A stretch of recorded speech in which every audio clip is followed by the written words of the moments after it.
শিক্ষার মান উন্নয়নে সরকার কাজ করছে বলে জানিয়েছেন প্রাথমিক ও গণশিক্ষা প্রতিমন্ত্রী ববি হাজ্জাজ। দুপুরে নারায়ণগঞ্জের তারাবোতে শিক্ষার মান উন্নয়ন, শিক্ষক ও রাষ্ট্রের ভূমিকা নিয়ে সেমিনারে অংশ নেন তিনি। এ সময় প্রতিমন্ত্রী বলেন, শিক্ষা ব্যবস্থাকে সময়োপযোগী করতে উদ্যোগ নিয়েছে সরকার। কারিকুলাম উন্নয়ন, শিক্ষার্থীদের উপস্থিতি নিশ্চিত করা এবং শ্রেণীকক্ষে মনোযোগ বৃদ্ধি, এই 3 বিষয়ের উপর গুরুত্ব দেওয়া হচ্ছে। পাশাপাশি শিক্ষকদের বলিষ্ঠ ভূমিকা রাখার আহ্বান জানান তিনি।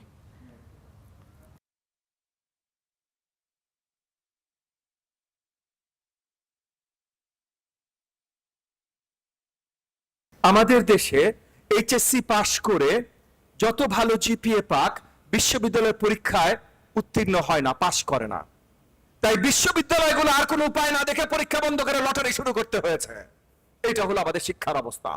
আমাদের সন্তানদের আমরা চাকরি দিতে পারি না কেন? কারণ আমরা এডুকেশন সিস্টেম তৈরি করেছি, কিন্তু কোনো ভিশন তৈরি করি নাই। এই এডুকেশন সিস্টেম আমাদেরকে কোথায় নিয়ে যাবে? তো জনাব তারেক রহমান আমাদেরকে ভিশন দিয়েছে, স্কিলস, ক্যারিয়ার। ক্যারিয়ার পাথ যদি না দিতে পারো, তাইলে তোমার এডুকেশন সিস্টেম ব্যর্থ।